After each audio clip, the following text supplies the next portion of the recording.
Welcome to Leadership Thoughts Live, Resiliency During Times of Change. I'm Paul Danczyk, Director of Executive Education for the University of Southern California Sol Price School of Public Policy. Today, we're excited to have Tommy Royston joining us on Are You Thriving or Just Surviving? Using emotional intelligence to lead yourself and others. Next week, Thursday, May 28th, LaVonda Blair Lewis presents on empathy, ways to support the other. For next week, we need to shift the time 1 hour earlier, so be looking out for information from Daniel. He'll send us out a reminder. Man, I can't talk today. Before introducing Tommy, a few housekeeping items. Sessions will be recorded and a link sent out. Feel free to share the recordings with those within your networks. Enter all questions into the chat box.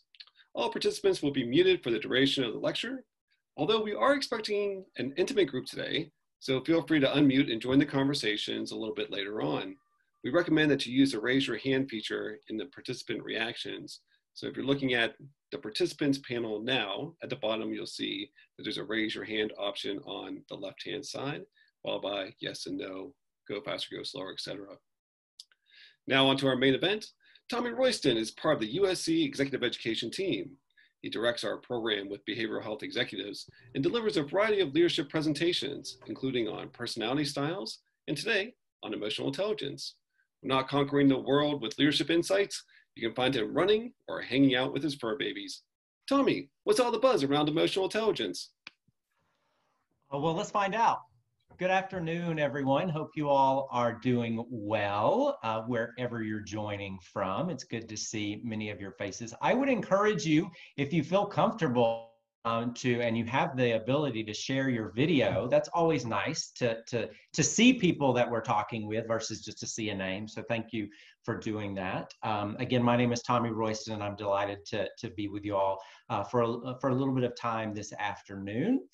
So this afternoon, we're going to spend some time talking about emotional intelligence. I imagine for many of you, this is not a new concept, and likely for some of you, you could teach this course. So I want you to share as we go along. There will be opportunities where we're inviting via chat or via question or poll, or we're asking for your feedback, but by all means, want to make this as interactive as possible. So I do want to tie in a little bit. If you were able to join us last week, Laurie presented her second session, and in there she talked a lot about creating a safe space for folks to share their feelings during this time. And then she also talked about specifically about self-care strategies. And so that's going to come up again today. And I think also this session will tie in, if you had the chance to listen to Alan Weiss, who was with us several weeks ago in the first part of the series. This will tie into his session on mindfulness as well.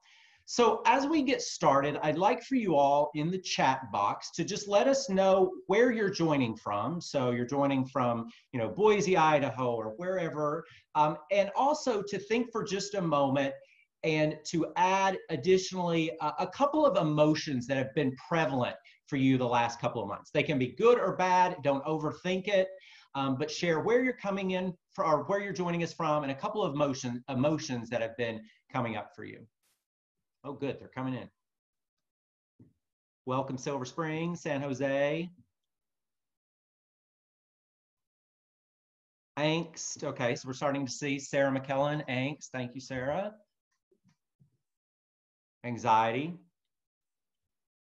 Thankful. All right, good. Hope, uncertainty, frustration. Happiness, calm, anxiety. Good. So continue to add to these as we go along. It's nice to see that there are some perhaps positive emotions that have been coming up. I know for me, it's been one of those things lately. There's been a lot of fear and anxiety, specifically related to what's happening with the coronavirus and the impact on not only us as individuals, but our workplaces, our family, our friends. But I also was reflecting on it the other day that I have a deeper appreciation or gratitude, specifically for the neighborhood that I live in. I've lived here for 7 years in Sacramento, and haven't really had a chance to get to know many of my neighbors. But this experience of being home a lot and trying to minimize your going out into the world, I've really gotten a chance to know our neighbors and feel a great sense of gratitude for folks checking in with one another. You know, I'm going to the grocery store this afternoon, that kind of thing. So, so thank you for sharing that. So where we're headed today. So I want to spend a little bit of time briefly defining emotional intelligence, and then looking at some components, as Daniel Goleman has identified, related to emotional intelligence, talking a little bit about the importance of EQ during times of stress. So I'm hoping the majority of our time we're going to be able to do a modified EQ assessment, and give you a chance to look at specific behaviors related to emotional intelligence and rate yourself and have some discussion around that. And then leave with some conversation around how you can continue to build your EQ muscle. So that's a little bit about where we're headed today. Again, our goal is to make this session interactive. So there will be times where we're asking you via chat feature or a polling question to respond to us. All of these are what I like to call challenge by choice. If at any time you don't feel comfortable kind of sharing, that's completely okay, but we encourage you to do so. So I'm going to share briefly a definition of emotional intelligence. There are several definitions that are out there. Essentially, most of the definitions really come down to this: the capability, or excuse me, the capacity or the ability to be aware of, to control and express one's emotions, and to handle interpersonal relationships judiciously and empathetically. The term emotional intelligence is actually fairly new. So Peter Salovey and John Mayer, our psychologists, they were the first folks to really talk about this concept in 1988, and it was really made kind of famous by Daniel Goleman in his book titled Emotional Intelligence in 1995. So if you think about it, it's a fairly new concept. It grew out of the field of psychology, but has become quite a buzzword, as Paul said in the introduction, in the business public sector field as well. So in practical terms, it really means that you're aware of your emotions, that you have the ability to control your emotions and your behavior, to express those appropriately, and we'll talk about what that means. But then also you have this ability to connect with others, right, through relationships and understanding their feelings and emotions as well. So I'm going to now ask you all to complete a poll question, and I think Daniel will bring a poll question up onto the screen. And as that poll question comes up, I'll read it for you in case you can't see it if you're joining. According to research conducted by Career Builder, what percentage of employees value EQ over IQ? 46%, 71%, or 87%. So if you would just briefly type in, key in your response.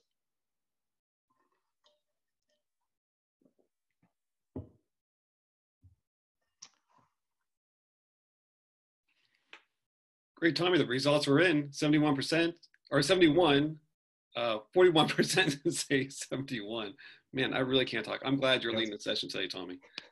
No worries. Well, that 41% of you, you got it right, actually. So according to research, 71% of employers value emotional intelligence over IQ. So for the 12 of you that identified 71%, you'll all receive a brand new iPad that will be sent to you via mail. Just look for it. It's out there. It's coming. I'm kidding. But thank you for sharing on that. So the idea here is that we're not suggesting that IQ isn't important and that personality isn't important, but that as we think about leadership and as we think about people, right, thinking about not only IQ and personality, but also thinking about emotional intelligence. And so a lot of folks will say, well, IQ, or your intelligence, your ability, your skill, your area of expertise, that's often what gets you the job, but how you get promoted is through emotional intelligence there. So thank you for sharing. So Daniel Goleman, again, who's kind of the considered one of the founding fathers of emotional intelligence, has identified 5 components. And I'm going to very briefly, and this is a disclaimer, I'm going to very briefly go through these 5 components. I'm not going to spend a whole lot of time in any one of them because I really want us to get more to specific behaviors. However, if you are interested in kind of digging deeper with any of these 5 components, there are tons of resources, many of them free resources on out there on the Googles of the world that you can look at to really dive deeper on these. But Daniel Goleman in his work has identified 5 components that he says in order to have high emotional intelligence that you need to have competence in these areas. So self-awareness, self-regulation, motivation, empathy, and social skills. So very briefly, if we look first at self-awareness. So what is self-awareness? It's knowing what we are feeling at any given moment and any given time and understanding how that can impact other people, right? And that it starts with self-awareness. Alan Weiss, when he was doing the session on mindfulness several weeks ago, he talked about this idea of understanding emotions and being able to name that emotion or name that feeling. And he said, and to not personalize it. So when you find yourself where you're experiencing anger, sadness, frustration, to name it, to like sit with it for a second and be like, okay, so this is what anger feels like, but not to say I am angry, right? Because when you say I am angry, it takes on a whole new life. But to be able to self-identify what is the emotion, what is the feeling, and maybe it's multiple feelings. Maybe it's manifesting, anger is manifesting itself in sadness, or it's manifesting itself in another way. But to kind of sit and to become self-aware and to understand what are the emotions or feelings that you're experiencing in that moment. Now, given that self-awareness is often based upon our own perception, it's imperative that we think about using external resources or sources to validate our self-awareness, right? So most of all say, I'm so self-aware. And you may be, or you may have some perspective gaps there as well. And so thinking about ways in which to validate your self-awareness. So one way to do this, again, kind of naming that feeling, getting in touch with that, asking folks to give you feedback, people that you trust, right? Of saying, I think I'm self-aware around this as it relates to emotions. Is that your experience with me as well? 360s can also be a really good way to start to increase your self-awareness. I know that USC right now, just a little plug, is doing the Leadership Energizes 360 and giving a limited number of those 360s away for free. So that can be another way to build self-awareness. And as we dig deeper with this, I'm going to share some additional ways that you can work on building your self-awareness there. So I'll go ahead and move on.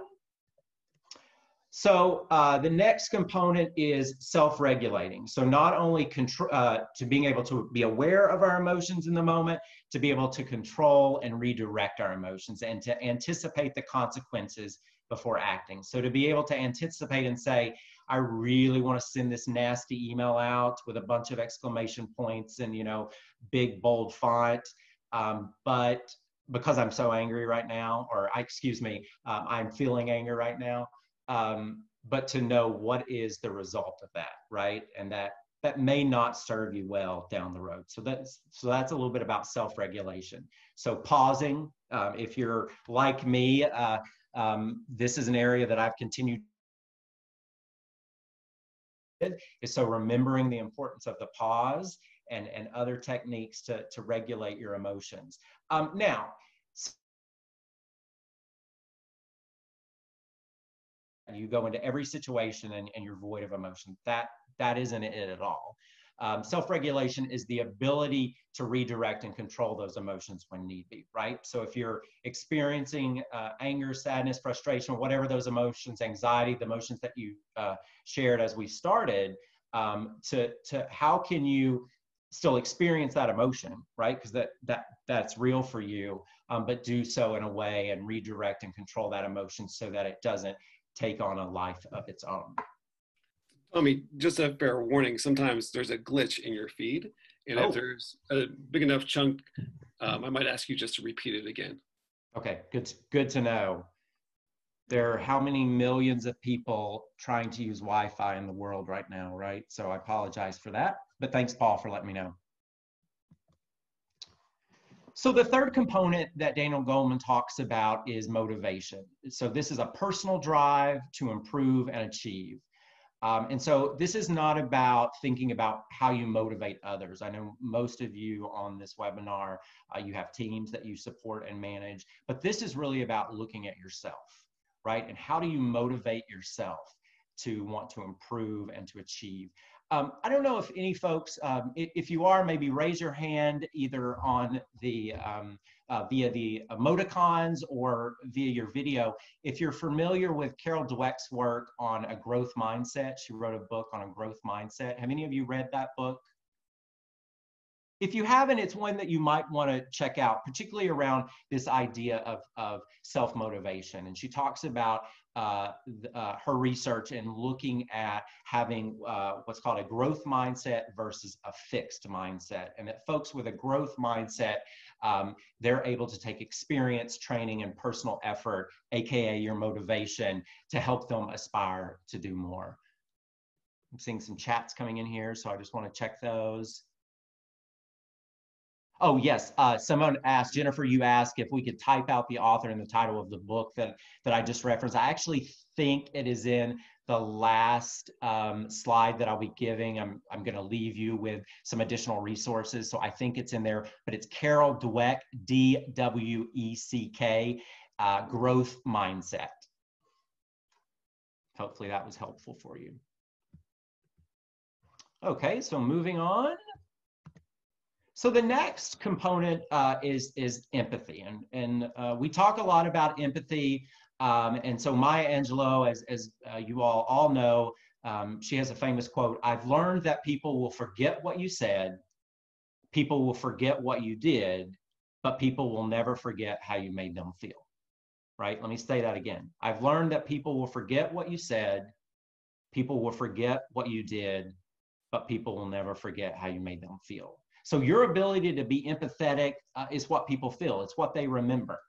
And so using the chat, I would like to, if folks would just share, a lot of times when we talk about empathy, we also talk about sympathy, and they're related, but they're different. So using the chat feature, any of you want to share, it doesn't have to be, Webster's dictionary version, but what is your definition, or what do you think of when you think of empathy versus sympathy? So I'll give a moment to, and again, there are no wrong answers here, so don't be afraid. Feeling with versus feeling for, Jennifer. Great. Feeling with someone, listening to understand, not to respond. Putting yourself in someone else's shoes. Yep, understanding how the person feels. You all got it. Got it. This is exactly being able to relate. Thank you. Thank you. This is exactly it. So the idea is that with sympathy, you're feeling sorrow or pity for, whereas empathy, you're being able to put yourself into their shoes, right? You're being able to understand how they would feel, and that may be even different than how you would feel in a similar situation, right?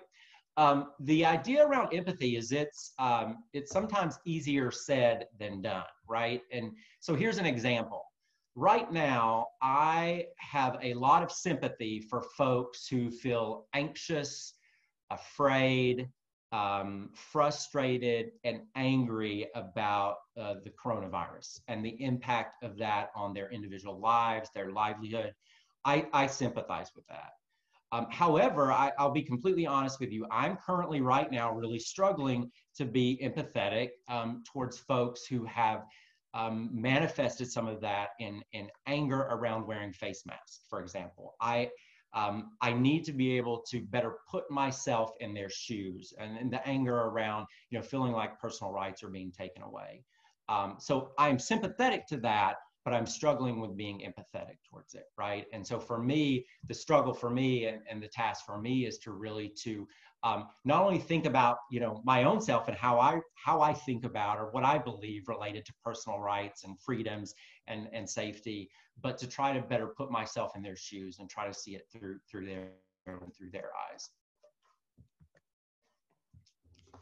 And then the last component is social skill. And so this is really the ability to manage relationships and inspire others, people skills, right? We're all drawn to folks who have good people skills. Folks will say, well, you're either born with, the social skills, the people skills, or you're not. And the research has said that's simply not true, that there are folks that maybe have some innate ability based upon personality, for example, to better relate with others. But that in fact, social skills, people skills can be learned, right? Your ability to manage those relationships. And our relationships, think about your work, think about a day, right? Think about how important relationships are for you to be able to get your work done, right? They're vital. And so to be able to have relational skills with others is very important. So let me stop there and see if there are any questions that have come in that I've not gotten to, or questions that you have related to these components before we're going to go deeper and look at now specific behaviors and focusing on doing some self-assessment. But let me stop here and see what questions folks have. And you can either enter that in the chat feature, or if you raise your hand, we'll call on you, and we'd love to hear your voice as well and be able to see you.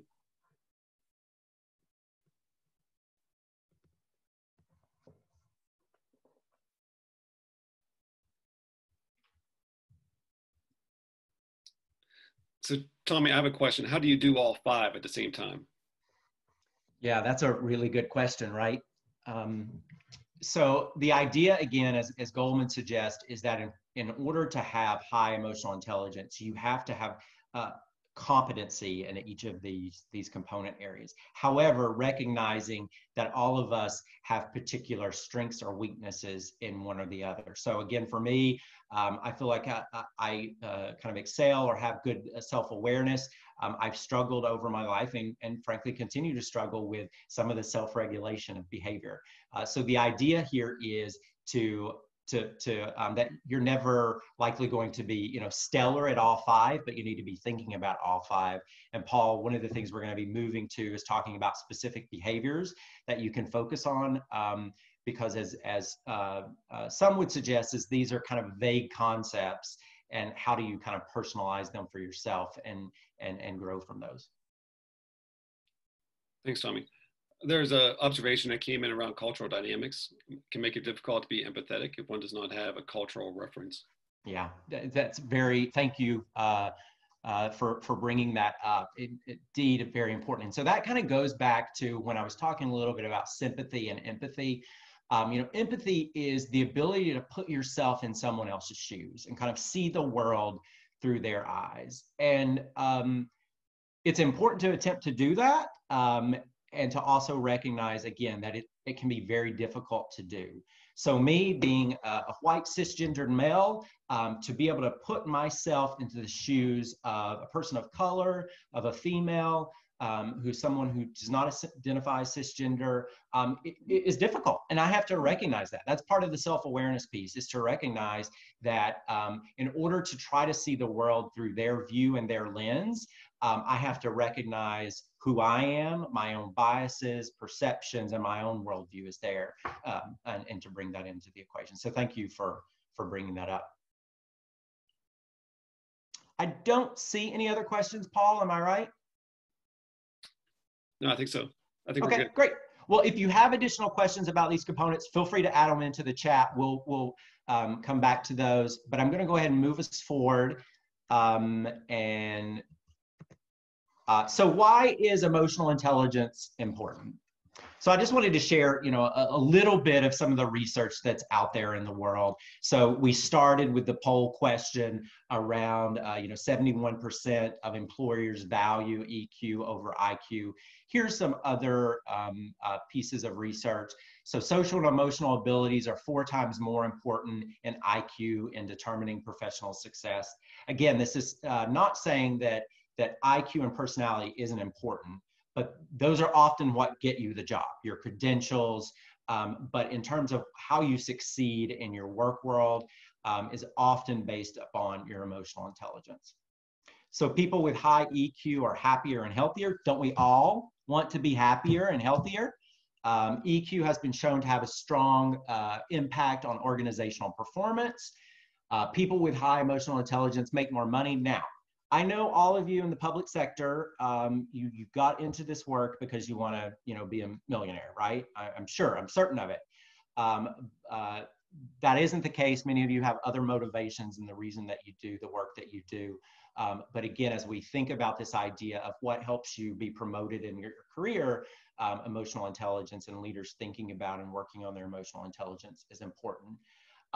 And especially given kind of the environment that we're in right now and the uncertainty that has presented itself to us and to our teams and to our work and to our families, having and working on increasing our emotional intelligence helps us to be better able to manage stress, anxiety, and uncertainty. If you have any others based on your own experience about why focusing on emotional intelligence is important, feel free to add those into the chat feature as we go. Jeffrey, thank you for acknowledging that you're motivated by public service and not by getting the most money. So I thank you for sharing that. That was, thank you. So Justin Bariso, I'm going to spend the majority of the rest of our time focusing on the work done by Justin Bariso. So he wrote a book called EQ Applied. And in there, he's really talking about, and I've got a copy of it here. In that book, he identifies specific behaviors. And what he critiques the readings and the writings of other emotional intelligence scholars and researchers and says, yeah, this is great, I get it. However, it seems kind of vague, right? And so talking about building self-awareness, building empathy, like we need a little bit more meat to that, and how do you do that? And so his research has identified 13 specific behaviors to increase your emotional intelligence. And so we're going to be working through those. I'm going to ask you to do a bit of a self-assessment on that. But I do want to mention that his book, EQ Applied, I just was looking at his website the other day, www.eqapplied.com. It's on your slide here. He is currently giving away free e-copies of the book. The book, by the way, USC gets no, we don't get any money off this or anything. I think if you buy it on Amazon, it's about $15. But I find it to be a nice resource. There's a lot of activities in this book. So as he's talking about those 13 specific behaviors, there's specific activities, reflections that I'll ask you to do to think about how that behavior relates to yourself. So this may be a book you want to check out. And again, it will kind of guide the rest of our conversation this afternoon. So these are the 13 behaviors that he has identified. I'm going to pause for just a second and let you read those. I also recognize that there are some folks who are probably logging in via and using their phones, so they may not be able to see these 13. So I'll give you a minute just to look over those, and then I'll actually read them to folks as well. So if you're not able to see them, you'll know what they are.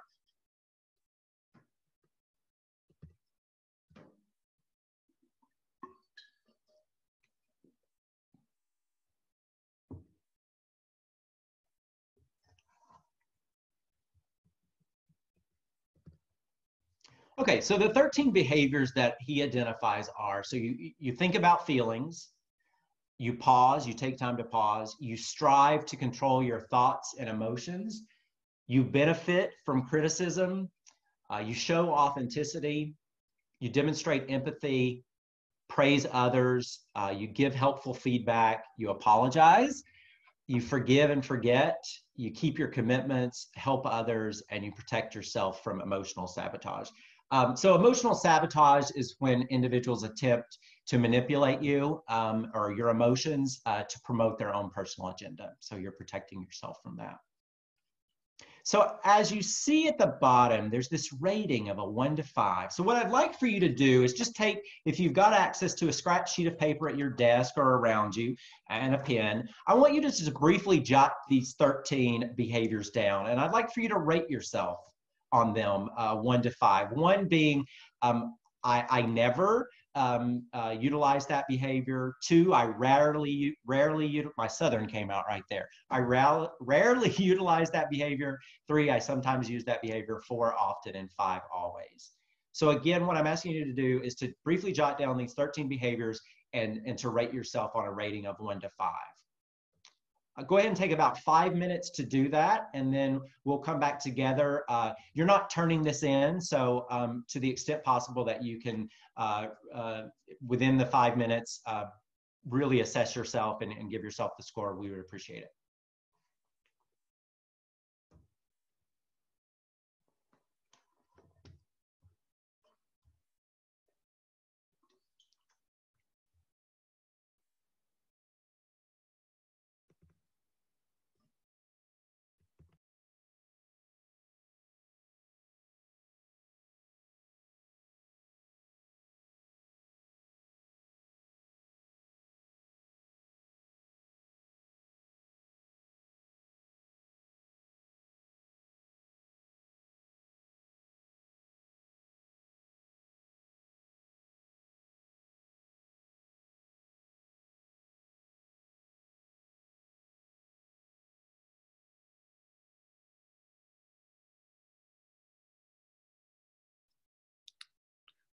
Tell me a question around emotional sabotage.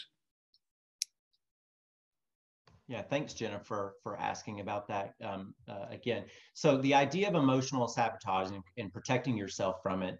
Justin Briso talks about emotional sabotage is when individuals attempt to manipulate others' emotions to promote a personal agenda or for some selfish cause. So for me to manipulate you, right, in such a way for my own personal gain. Right. And so one of the specific behaviors of having high EQ is your ability to protect yourself from that.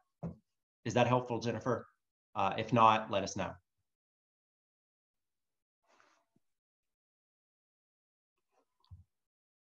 So take about 3 more minutes, and again, just jot those down and your ratings. I did get a question, I think privately, about reminding folks wanting to know about the rating again. So rating yourself with these 13 behaviors, yourself between a 1 to 5 on how often you display or exhibit these behaviors in your life. So 1 being never, 5 being always, 2 being rarely, 3 sometimes, and 4 often.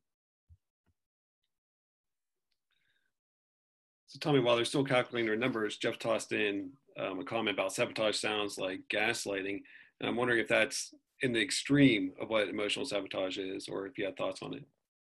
Yeah, no, that's a good comment. Yeah, I do think that's an extreme. So, you know, if you think about emotional sabotage, it can be minor, it can be severe.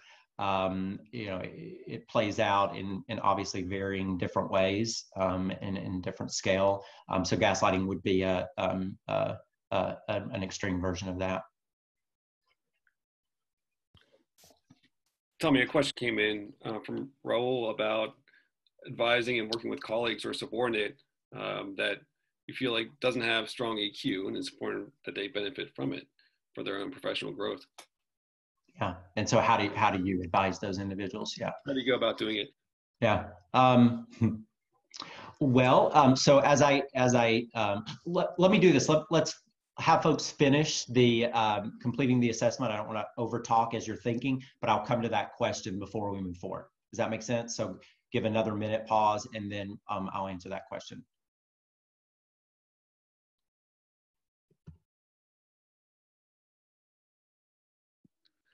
So Raul, we're actually going to address this question in 3 different ways. Tommy, certainly today. Next week, LaVon Lewis is going to talk about empathy in a greater detail on thinking about it in interacting with someone who has opposite emotions, reactions that you have. And then 3 weeks from now, I'm going to talk about values and linking it to this very question of how do we understand it from a values perspective. So thanks for being with us throughout the series. I think you're here 3 different layers on possible approaches. Thanks, Paul. So hopefully you've had a chance to take just a couple of minutes and to self-assess yourself on these 13 behaviors. Going back to the question about, you're working with someone and how do you advise a colleague who may need to improve their emotional intelligence? How do you work with them on that? A quick response would be carefully. So again, if you look at the 5 components that we talked about in the beginning, the first one is this idea of self-awareness, right? And that is mostly an inside game, right? It's self-perception. And to the extent possible that you can help that individual or those individuals to encourage them to identify ways to increase their own self-awareness versus you telling them, you really need to work on empathy, or you really need to work on whatever the case may be. So I know I've mentioned this before, but a 360 is one way to do that, one tool to do that. Kind of sharing, for example, like sharing these behaviors with folks and asking them as perhaps part of a team exercise to self-assess themselves. I would never want to do it in a way where folks publicly disclose if they don't feel comfortable in that environment. If this individual is someone that is in a supervisor-supervisee relationship, that perhaps could make it easier. One of the important things about emotional intelligence, and number 8 here, is the ability to give helpful feedback. And so I think that that's really where this comes into play as well, of how can you give that person, if their lack of emotional intelligence is really limiting their ability to thrive and to succeed and to lead, how can you give them that feedback either in subtle ways and or leading to other ways to do that. So I don't know if that's a complete answer to your question. Some of it's contextual based upon your relationship with that person, but those are a couple of ways that you might want to think about it. Okay, so now what I would like, speaking of self-disclosure, what I would like folks to do, let me go back here. I feel like if I'm asking you to do something, I should do it myself. And so I want to talk about on these specific behaviors, ones for me that I feel like I'm good at, that I excel at, and then a couple where I struggle with. So as I think through, again, on that rating scale of a 1 to 5, for me, the thinking about feelings, I would give myself a strong 4 on that. I feel like that's something that I do and do quite well and do very often. And then also show on authenticity. That's one where I rated myself highly on as well.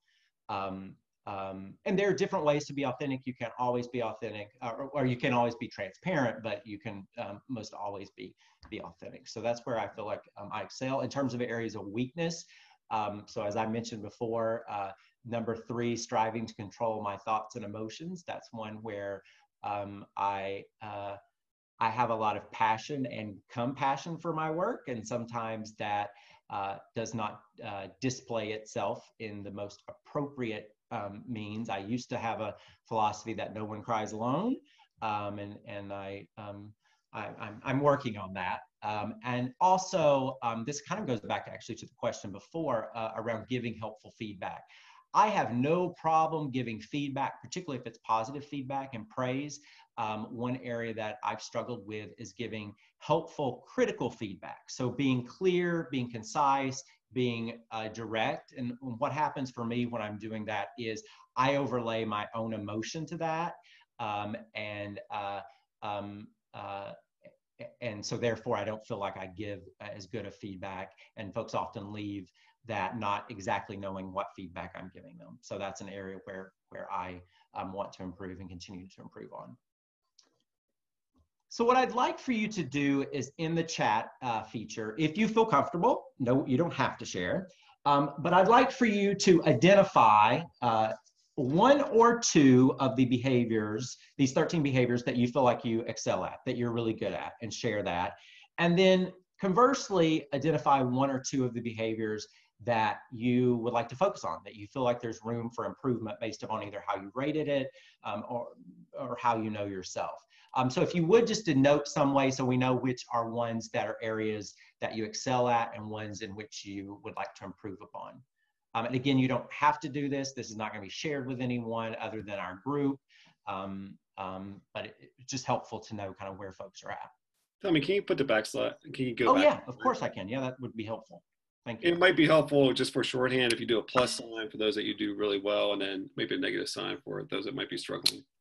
Thanks, Paul.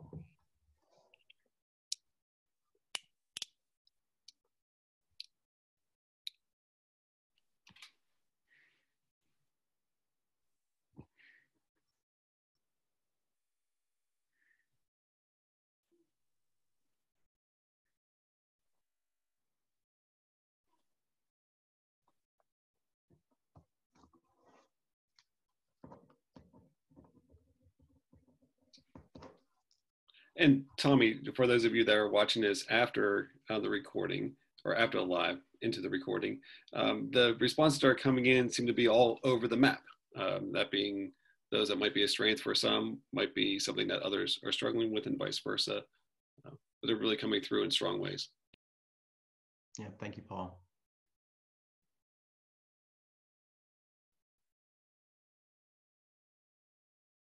So I noticed several of you talk about positives being showing authenticity, helping others. That's come up quite a bit. Forgiving and forgetting is one that that seems to be one that several of us would like to work on.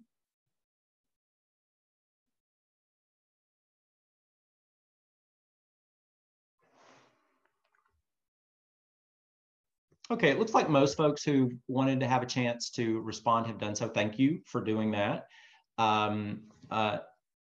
Just a couple of comments here.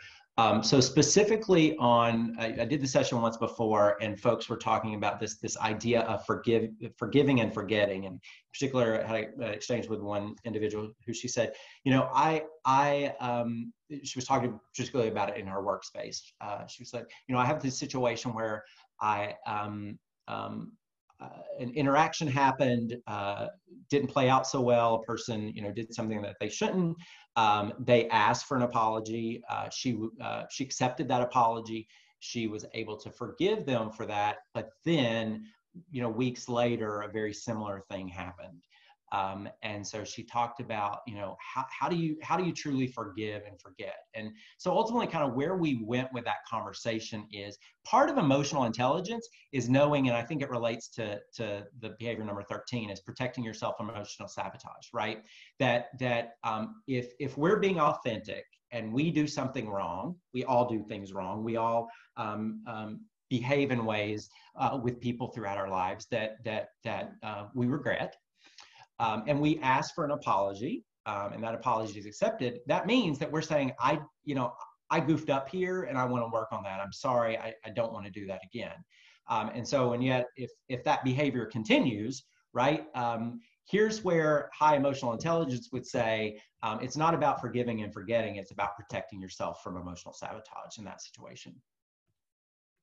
So Tommy, there's a lot coming in around forgiving and forgetting. Sharnitha says, can we just forgive and not forget? Doesn't that make it a learning lesson? And then Eric says, my understanding of forgive and forget is not that we forget that it ever happened, but that we forget it in terms of not holding a grudge and not letting it bother us into perpetuality. Yeah. Eric, that definitely, I mean, that's a good point is, I don't know that it's reasonable that folks can, if you have, you know, particularly given the context and how severe the grievance is, that you can completely forgive and forget. You may be able to forgive, but you may not be able to forget. But you're right, is that this idea of attempting to not let that previous interaction impact your ability to work with those individuals, right? And again, if the behavior is, the negative behavior is repeated, then that's really, you know, that's where other things come into place, less about forgiving and forgetting, but about protecting yourself, engaging HR, whatever the case might be there. And Jennifer, self-awareness is recognizing when we really haven't forgotten, even though we say so. Yeah, good point there, Jennifer, of there are times where I imagine for you and for many others, we say we've forgiven and forgot, and we kind of come back to that in self-reflection and in other interactions with that individual or those individuals, and we realize we maybe have not done so. So that self-awareness there. Great. Thank you. This is really good feedback. I appreciate you all kind of sharing that. So let me pause there before we're going to kind of move to just some closeout about how you can build your EQ muscle. But let me stop here. I've shared a lot with you, and you've had a chance to do a real quick kind of self-assessment. But let me see, are there other questions that you have about these 13 behaviors, about anything that we've discussed that you want to kind of dive deeper into? And again, you can use the chat feature for this, or you can simply raise your hand and we can unmute your line. It's always nice to hear people talk as well.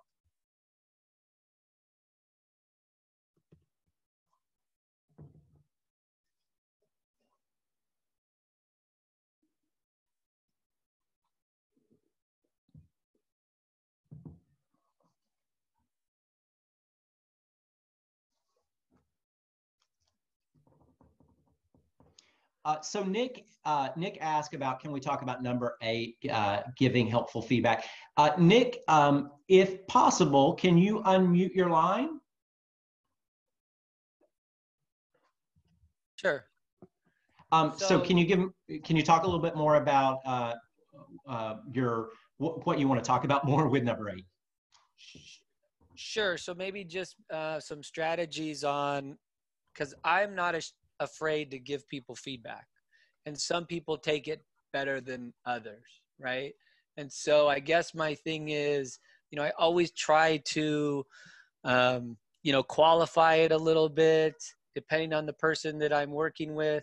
Sometimes in emails or in chat messages, it's hard to get the tone as well, right? So people don't know. So are there things about giving feedback or some tips some folks have of how to, again, make that a little bit easier on the receiving end a little bit? Or do I just have to be softer on the giving side? Good question. And I encourage, so Nick, I think that question is for the entire group. And so feel free to kind of share via chat your thoughts on that. One thing that you mentioned that I kind of just picked up on is you specifically talked about giving feedback via email and text messaging. I would encourage you to think about what's the method of communication in giving that feedback. And depending on the feedback that you're giving, email or text message may be appropriate. It may not be appropriate. So it may be a phone call. I would say it may be a face-to-face, but given the environment, that may not be possible at this time. But particularly if it's critical feedback, for me, I'm speaking for me, I would prefer to have the ability to talk with the person giving me that feedback, either face-to-face or at least via phone versus an email or text. Let's see what other folks have said related to Nick's question.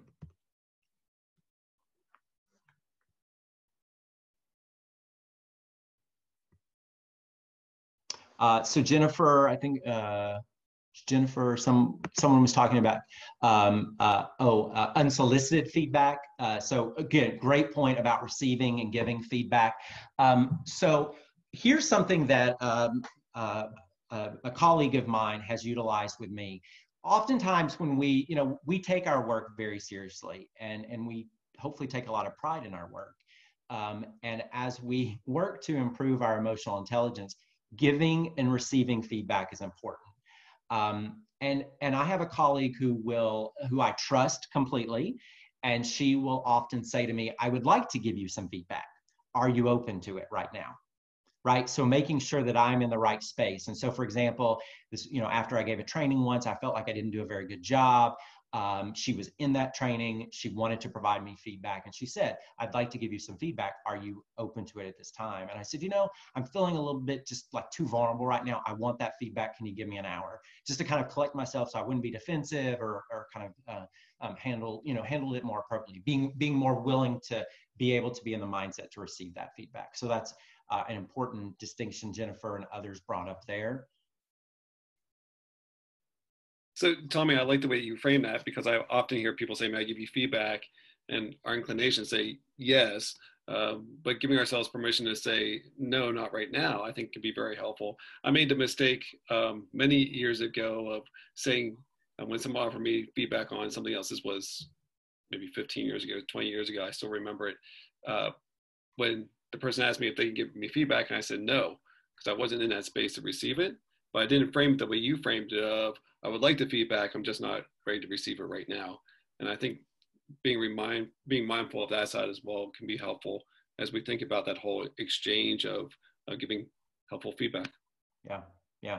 I know that's been one with my partner that I have continuously had to realize is, he'll talk about a bad day and I want to help, right? I want to fix it and I want to give feedback. And oftentimes that person just wants to be heard and they're not in a space in that moment to want to receive that feedback. And so to recognize and realize that. Anne brought up, where'd it go? Anne Sappenfield brought up a point that I wanted just to highlight, if I can find it again. All kinds of good things are coming in here. Knowing the person that you're giving, attempting to know the person that you're giving feedback to and to focus on their strength and areas of improvement. And so you all are probably familiar with this concept of the feedback sandwich, right? Specifically if you're needing to give critical feedback, and I'm purposely not saying negative feedback here because that's a personal interpretation, but that you feel like there's critical, important feedback that you need to give a person. Hopefully you know that person well, and to be thinking about ways in which that they would best receive that information, not only methods, right?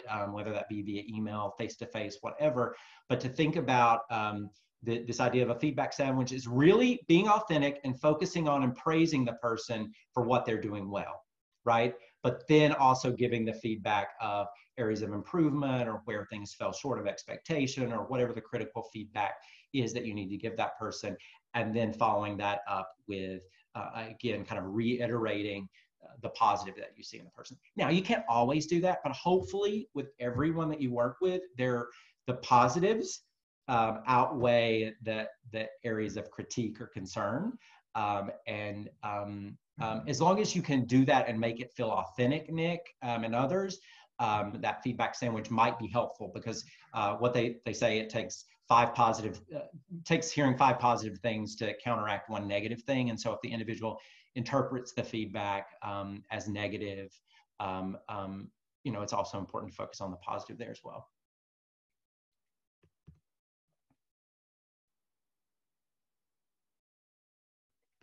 Great. So good. Thank you for this conversation. I'm going to move us along. I'm aware of time and want to make sure that we have a few minutes for any additional questions, and also leave you with some resources that you continue to utilize and think about.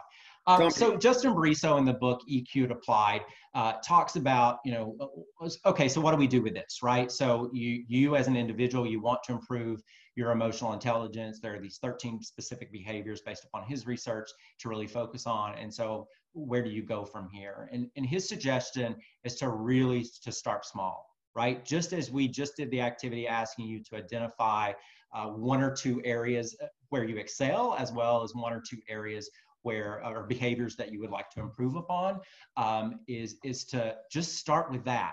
To say, I'm not going to try to, change the world tomorrow or change myself tomorrow or really focus on all of these behaviors, but maybe I simply want to focus on just pausing more, right? That instead of just being so quick to react and to think and to share, maybe I just want to focus on, and I feel like there could be some value in me learning the practice of pausing more. So start small, just start with that, and to then be practical about it, right? And so to think about, well, there are probably going to be times where it's going to be easier or harder for me to pause before I respond. And so maybe I want to try it for a week, right? And I want to just kind of notice my week to see opportunities, situations, interactions where, all right, that was pretty easy. I could pause for 5 seconds when I was in that Zoom meeting, about X topic. But when I was at home with my kids or my loved ones, that was much more difficult for me to pause for that 5 seconds or whatever the case may be. So to really be practical and to not only focus small, to identify 1 or 2 behaviors that you want to focus on, but then to also to be practical on that. And then the last one is to be concrete, right? To the extent possible that you can be clear about what it is you're trying to change and what your goal is important. And thinking about ways in which that you can measure yourself, and that can be asking others to help you, right? To help hold you accountable. That if you have those folks in your life, whether work or personal life, that you can share with and say, I really feel like I want to focus on this in order to improve myself, right? Myself and my ability to my emotional intelligence. And here's how I want to do that. And can you help hold me accountable? And what are the ways in which we can do that? We can check in, or maybe you're the person, and that person is also in the meetings, and they can give you the feedback, right, on that. So I'm gonna, in just a second, leave you with some resources and then open it up for additional Q&A.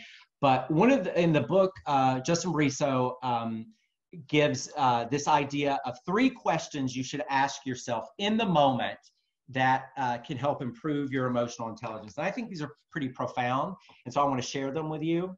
In the moment, 3 vital questions you can ask yourself. 1, does this need to be said?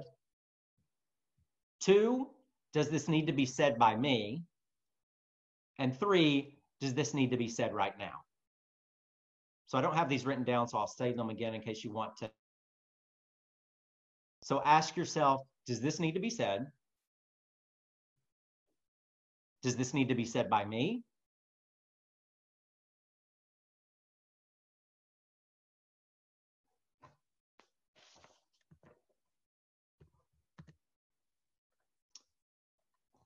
So here's some additional resources.